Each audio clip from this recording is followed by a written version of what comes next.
ఇవాళ ఒక బీసీ నాయకుడు Janga Krishnamurthy TTD board member, గతంలో ఎమ్మెల్యే చేసి టీటీడీ బోర్డు మెంబర్ చేసి ఇవాళ తెలుగుదేశం పార్టీలో ఉండి టీటీడీ బోర్డు మెంబర్గా చేస్తున్న వ్యక్తికి మరి చంద్రబాబు నాయుడు గారు ఒక సైట్ విషయంలో సిఫారసు చేసి అది టీటీడీ బోర్డు అలాట్ చేసిన తర్వాత మరి చాలా దారుణంగా ఆ పచ్చ మీడియా అతని మీద ఎలిగేషన్స్ తీసుకొచ్చి రకరకాల విమర్శలు చేసి మరి ఒక యాదవని అనేది చూడకుండా మరి ఒక బీసీని చూడకుండా కూడా చాలా దుర్మార్గంగా ప్రవర్తించే కార్యక్రమం చేశారు.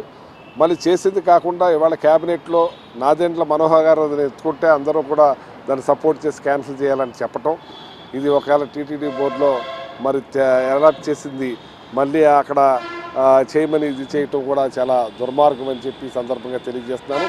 ఎందుకంటే ఇవాళ మీరు ఒక బీసీలని పార్టీ అంటారు, బీసీలని గురించి గొప్పగా చెప్తారు. జంగా కృష్ణమూర్తి గారు మరి తీసుకుని అతనికి ఏదో చేస్తారని చెప్పి ఒక సీఎం ఎంటాస్మెంట్ చేయటమే తప్పు, ఎంటాస్ చేయటమే. దాన్ని మళ్ళీ ఈ రోజున ఇలా చేయటం అంటే చాలా దుర్మార్గం అని చెప్తున్నాను. అసలు మీరు ఏం చేస్తున్నారని చెప్పి తెలుస్తున్నారు.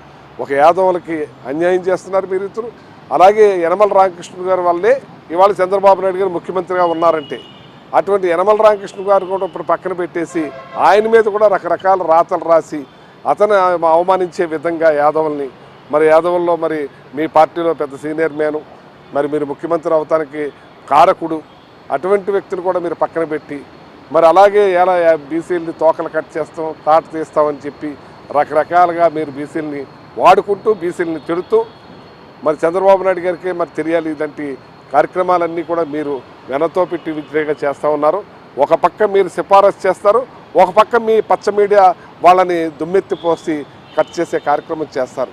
ఇవాళ చూడండి, మరి వైజాగ్లో జగన్మోహన్ రెడ్డి గారు యాదవులకి గుర్తించి 50 కోట్ల రూపాయల సైట్ని ఇస్తే ఆ సైట్ని మీరు క్యాన్సిల్ చేసి ఇవాళ వేరే చోట ఏదో మూల పాడేశారంటే యాదవుల పట్ల మీరు ఏ రకమైన అభిప్రాయం ఉందో అర్థమవుతోంది. యాదవ్ సోదరులారు ఇవాళ గమనించండి, ఇవాళ వైజాగ్ నడిబొడ్డున 50 కోట్ల రూపాయల సైట్ ఇస్తే దాన్ని శంకుస్థాపన కూడా చేస్తే దాన్ని క్యాన్సిల్ చేసి వేరే చోట ఇచ్చారంటే అసలు ఈ యాదవుల్ని బీసీలని అవమానించే పార్టీగా తెలుగుదేశం తయారైందని చెప్పి ఇవాళ మీరు గుర్తెరగాలని చెప్పి తెలియజేస్తున్నాను.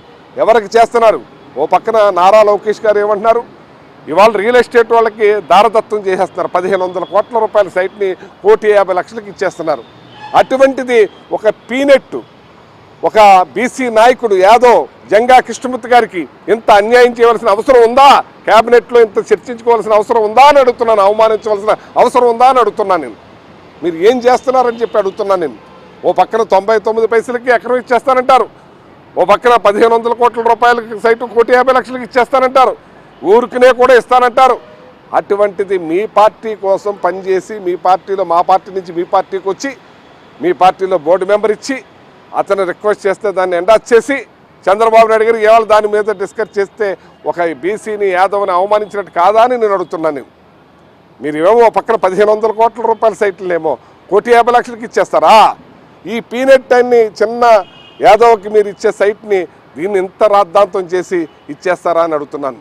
అంటే మీరు ఒక పక్కన బొమ్మని పొగబెడతమే, అలాగే ఇక్కడ ఈవోగా ఉన్న శ్యామలరావుని కూడా పొగబెట్టి పంపించారు, ఇవాళ జంగా కృష్ణమూర్తి గారిని కూడా పొగబెట్టి పంపించే కార్యక్రమం చేస్తున్నారంటే మీరు బీసీల పట్ల గౌరవం లేదు. బీసీలను ఒక ఆట బొమ్మల్లాగా వాడుకుంటమే తప్పితే వాళ్ళకి మీరు చేసేది ఏమీ లేదనేది క్షుణ్ణంగా అర్థమైందని చెప్పి సందర్భంగా తెలియజేస్తున్నాను. యాదవ జాతికి అవమానం అని చెప్పి యాదవులను అవమానించారని చెప్పి సందర్భంగా తెలియజేస్తున్నాను. ఇప్పటికైనా సరే అతని మనస్తాపాన్ని గుర్తించి అతనికి న్యాయం చేయాలని చెప్పి నేను కోరుతా ఉన్నాను.